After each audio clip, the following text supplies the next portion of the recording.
شیعہ علماء نے اپنی عوام کے دلوں کو غیر اللہ سے جوڑ دیا۔ انہوں نے کہا کہ یہ زمین ائمہ کی ملکیت ہے۔ اپنی کتاب الکافی وغیرہ میں ایسی من گھڑت روایتیں بیان کر دی کہ یہ دنیا اور آخرت امام کے لیے ہے۔ امام جسے چاہے عطا کرتا ہے اور جسے چاہے محروم کرتا ہے۔ قبر میں حساب حسین بن علی رضی اللہ عنہما کے ہاتھ میں ہے۔ انہوں نے دعویٰ کیا کہ قیامت، میدان حشر اور پل صراط کے معاملات علی بن ابی طالب کے ہاتھ میں ہیں، جنت فاطمہ کے ہاتھ میں ہے۔ چنانچہ ایک بیچارہ ان پڑھ شیعہ یہ سمجھنے لگا کہ میں رزق اور شفا اللہ تعالیٰ سے کیوں مانگوں جبکہ پوری دنیا امام کے ہاتھ میں ہے۔ میں عذاب قبر سے نجات کے لیے اللہ تعالیٰ کو کیوں پکاروں جبکہ قبر کا معاملہ حسین کے ہاتھ میں ہے۔ میں پل صراط پر ثابت قدمی اور قیامت کی ہولناکی سے نجات کیوں مانگوں جبکہ یہ علی کے ہاتھ میں ہے۔ میں اللہ تعالیٰ سے ہی جنت کیوں مانگوں جبکہ جنت تو فاطمہ کے ہاتھ میں ہے۔ یوں شیعہ علماء نے اپنی عوام کے دلوں کو اللہ تعالیٰ سے ہٹا کر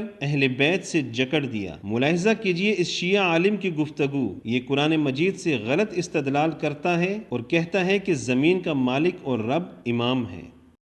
أشرقت الأرض بنور ربها يعني بصاحبها، وصاحب الأرض هو الذي يملأها قسطا وعدلا بعدما ملئت ظلما وجورا، وهو الإمام المهدي من آل محمد صلوات اللہ وسلامہ علیہ۔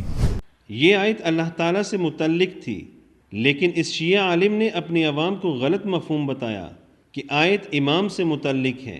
اللہ تعالیٰ فرماتا ہے ربکم رب السماوات والارض، تمہارا رب آسمانوں اور زمین کا رب ہے، اور یہ لوگ کہتے ہیں کہ زمین کا رب امام ہے۔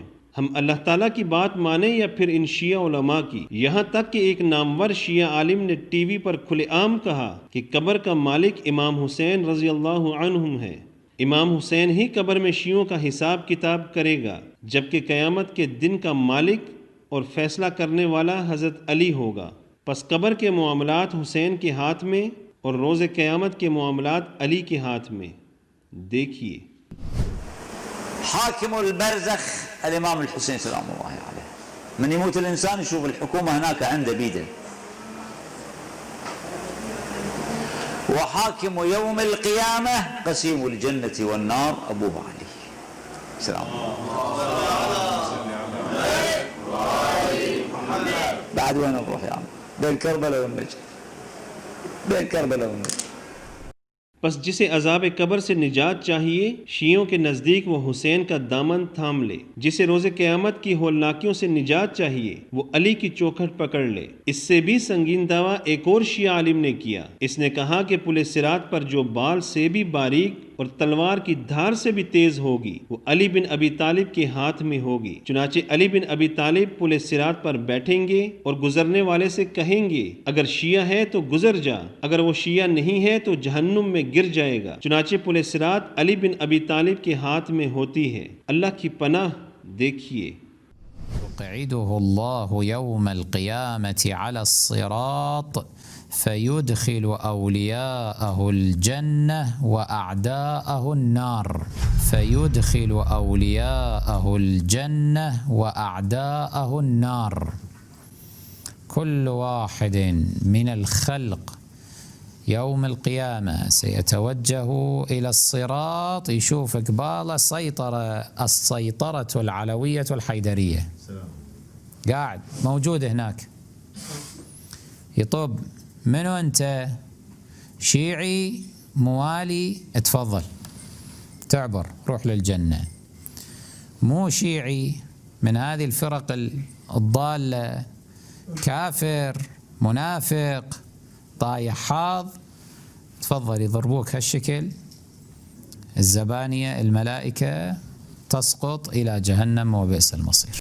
اللہ تعالیٰ فرماتے ہیں وَلَا يُشْرِكْ فِي حُكْمِهِ أَحَدًا، اس کے فیصلوں میں کوئی شریک نہیں ہے۔ اور یہ لوگ کہتے ہیں کہ دنیا اور آخرت میں اللہ تعالیٰ کے فیصلوں میں اہل بیت شریک ہیں۔ اس سے بھی زیادہ سنگین بات یہ ہے کہ ایک معروف شیعہ عالم ٹی وی چینل پر بیٹھ کر بے شرمی اور ڈھٹائی سے کہتا ہے کہ روز قیامت اللہ تعالیٰ فاطمہ سے کہیں گے کہ فاطمہ جنت میں داخل ہو جا، لیکن فاطمہ اللہ تعالیٰ کے حکم کو نہیں مانیں گی اور کہہ دیں گی نہیں میرے رب، میں جنت جنت میں نہیں جاؤں گی، اس لیے کہ آپ نے مجھے راضی کرنے کا وعدہ کیا ہے، اور میں اس وقت تک راضی نہیں ہوں گی جب تک شیعہ جنت میں داخل نہیں ہوں گے۔ پس اللہ تعالیٰ فرمائیں گے کہ فاطمہ کے شیعہ کہاں ہیں؟ آواز سن کر ایک گروہ اٹھے گا، ان سے کہا جائے گا کہ جنت میں داخل ہو جاؤ۔ پھر فاطمہ سے جنت میں داخل ہونے کا کہا جائے گا، فاطمہ پھر انکار کر دے گی، نہیں میرے رب، عیاذ باللہ، وہ جنت میں جانے سے انکار کرے گی۔ پوچھا جائے گا کہ فاطمہ اب کیا بات ہے، یہ انکار کیوں اور کیسا؟ فاطمہ کہے گی کہ میرے شیعہ سے محبت کرنے والوں کو بھی جنت میں داخل کیا جائے۔ منادی ہوگی، شیعان فاطمہ سے محبت کرنے والے کہاں ہیں؟ پس انہیں بھی جنت میں داخل کیا جائے گا۔ ایک بار پھر فاطمہ سے جنت میں جانے کا کہا جائے گا، لیکن ایک بار پھر وہ انکار کر دے گی۔ فاطمہ اب کیا ہے؟ فاطمہ جواب دے گی، میں تب تک راضی نہیں ہوں گی جب تک فاطمہ کے نام پر پانی پلانے والے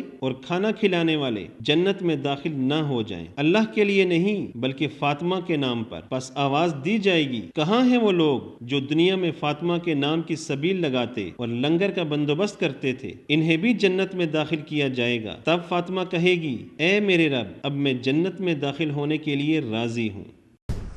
في الرواية الشريفة لما تقف الزهراء سلام الله عليها، فاطمة ادخلي إلى الجنة، تقول لا إلهي أنت قايل لي ترضى لرضاي، أنا بعدني مراضية، أنت قايل لي ترضى لرضاي، أنا بعدني مراضية، أنت قايل لي ترضى لرضاي، أنا بعدني مراضية. قال بشنو ترضين؟ قالت له شيعتي حتى أرضى. إيه هاي وين ذيك وين؟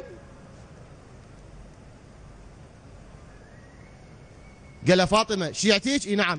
أين شيعة فاطمة؟ ينادي المنادي، يقول مجموعة من الناس نحن شيعة فاطمة، ادخلوا إلى الجنة.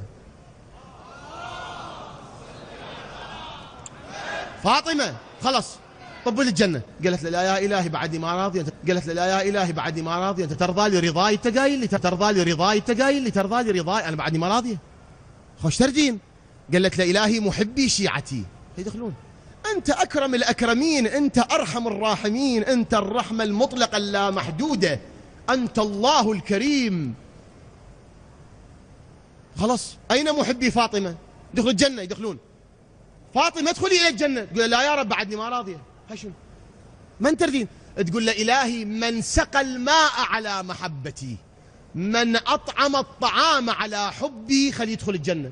ينادي المنادي من أطعم الطعام على حب فاطمة، من سقى الماء على حب فاطمة. يقول مجموعة الناس نحن يا رب، ادخلوا إلى الجنة، ادخلوا للجنة. ها فاطمة تقول له رضيت يا رب، فتدخل الجنة.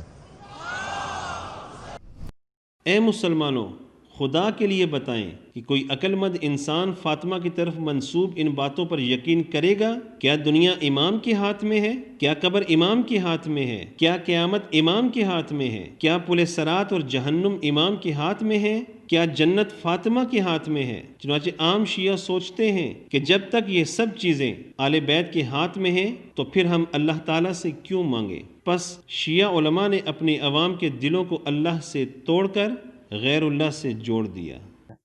ألا يا شيعة الدنيا أفيقوا، ذروا أهل العمائم والملالي، فهم والله قادة كل شر، تسير بكم إلى حد الحذار.